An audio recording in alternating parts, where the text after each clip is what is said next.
back. This is episode 11 of the My Pet Care video show. In today's show we'll learn about obesity and its impact on your pet's health, and we'll smile with a slap-happy cat. We'll find out how to choose the right breed, type and size of dog for you.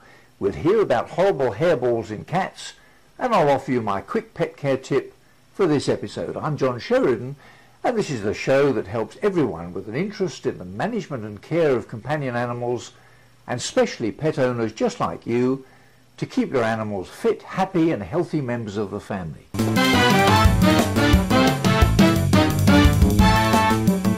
Obesity in people and pets is a disease that can be defined as an excess of body fat that's enough to impair health, welfare and the quality of life. Did you know that the problem is regarded as so serious that an organisation called the Association for Pet Obesity Prevention has been set up by vets and veterinary healthcare experts specifically to try and deal with it? The association isn't affiliated with any commercial veterinary or other business, and its members believe that's critical to their ability to provide unbiased information and advice to veterinary healthcare providers and to pet owners just like you. So take a look at the association's website. It's packed full of useful news and views, and there are a number of tools you can use to help keep your pet's weight under control. Here's the link. Take a look at this clip in which Dr. Tony Buffington, Professor of Clinical Nutrition in the Department of Veterinary Clinical Studies at The Ohio State University, offers his advice to owners on how to keep their pets trim and healthy. Hi, I'm Tony Buffington. I'm the clinical nutritionist at the Veterinary Medical Center of The Ohio State University.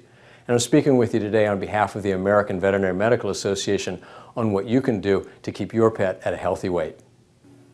The AVMA has a lot of great resources to help us be the best pet owners we can possibly be. And I'm happy to be part of that by telling you more about how we can deal with the problem of obesity in pets and keep them at a healthy weight so that they live longer and are happier pets for us. Interestingly, one of the things that's been happening lately in the food industry is the increase in the number of snacks, both for people and for pets. And one of the popular forms of snacks for humans are these 100-calorie packs of different kinds of snack foods. And for me, 100 calories is about 5% of my total daily intake. But for my 10-pound cat, it's half. So what we might think of as a snack could be most of the food needs of a small dog or cat per day. So we need to be careful about the kinds of snacks that we offer and feed them the right amount. But food intake and how much an animal eats is only one part of the obesity problem.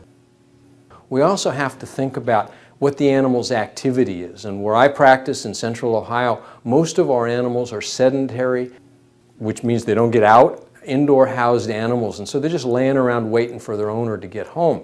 So they don't have so much activity, and sometimes that can be stressful. So to keep animals at a healthy weight, what we recommend is giving them the right amount of food and increasing their activity and giving them the best environment possible. Now, animals, just like people, vary a lot in the amount of food they need every day. So what we do as veterinarians is use what's called a body condition score, which is the easiest thing in the world to tell if your animal's eating the right amount. And all you have to do is put your hands on the animal, and if you can feel its ribs but not see them, that's a good body condition score. As you run your hands back behind the ribs, you should feel a little bit of indentation around the waist, and then it should fill out around the hips. But if you can't feel any ribs, or if there's a bulge between the ribs and the hips, then your animal might weigh more than it needs to weigh for its health and welfare. Once you determine that, the next step is to see your veterinarian. Because getting an animal to a healthy weight and keeping it there may depend on what you're feeding, how much is being fed, and also the animal's activity, and sometimes even its environment. So having a conversation with your veterinarian about your particular situation will allow you to develop a much more specific and workable plan so that you can get your animal to a healthy weight and keep them there once you've achieved that. Now let's smile with a pet for this episode.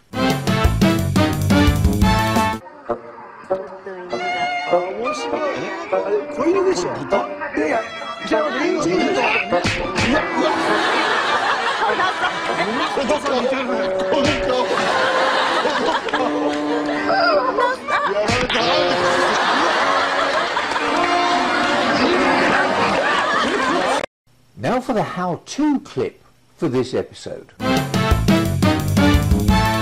you have a dog in your family, or are you thinking about buying a puppy or offering a home to one of the many hundreds of dogs in your part of the world looking to be part of a family just like yours? Maybe the first questions you should ask yourself are, can I make a lifelong commitment, and can I afford the ongoing cost of looking after a dog? Do I want to exercise it every day, and will I find time to train, groom and generally care for a dog? If you can answer yes to all those questions, the next step is to consider what breed, what type of dog, or what size of dog might suit you best. Here's a clip which might help. How to choose the right dog breed for you. Bringing a pet into your household is an important decision. Consider these factors when choosing a breed. You will need time for thought and discussion. Step 1. Assess your situation. Do you have children? Do you own or rent?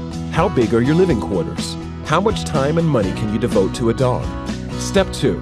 Consider the size of dog you prefer. Large breeds need more exercise, more food, and more space. Small dogs may require protection in cold weather. Large dogs often have shorter lifespans than medium or small dogs. Step 3. Consider the breed temperament. Do you want a mellow dog or a watchdog? Do you need a dog that does well with children? Step 4. Decide whether you want a male or a female dog. The choice is important if you want to breed your dog, but there's little difference in temperament between genders.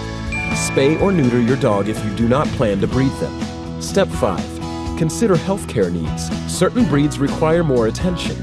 Breeds with long coats or with respiratory challenges, for example, require more care. Step 6. Do some research to find the breed that best matches your needs. A good place to start is the American Kennel Club at akc.org. Step 7. Buy from a reputable breeder and get a certified pedigree if you purchase a purebred. Or adopt a purebred or mixed breed dog from an animal shelter. Many of these animals need loving homes. Even mutts may retain breed characteristics from their ancestry, and they're often hardier than purebreds. Step 8. Enjoy your new companion. There's a good reason dogs are called our best friends. Now for my quick pet care tip for this episode. Hairballs in cats aren't very pleasant, not only for the person who has to clean them up, but especially for the cat, gagging and reaching, trying to get rid of a mass of hair which is balled up in the stomach. Your cat's tongue is covered by small papillae which act like a comb. Cats are fastidious about grooming themselves, and their tongue combs out loose and dead hair, which is then swallowed. Most of it passes all the way through the digestive tract without any problems, but if a significant amount stays in the stomach, it can form a ball which has to be vomited up. Here's a clip from Cats Chat TV, which offers some advice. Now on to hairballs. I'm going to need Tabitha for this one. Being a Maine Coon mix, Tabitha has a lot of fur. This hit home about 2 weeks after adopting her, when she began gagging and left 5 enormous hairballs on the floor.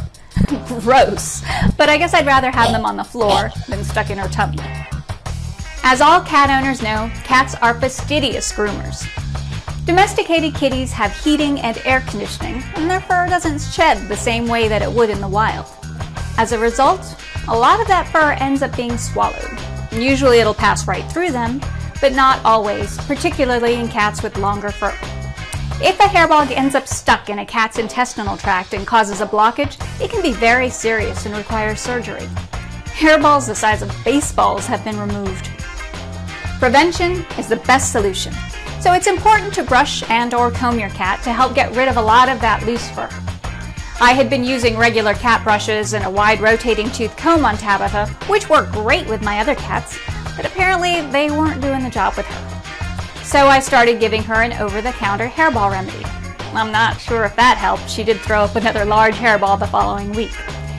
When someone told me about the Furminator and how it removes tons of fur, including loose undercoat fur, it sounded promising, so I promptly placed my order. Oh, the first session didn't go so well. Tabitha was freaked out about me trying to hold her still against her will to film the combing session, so she kept wiggling and trying to get away.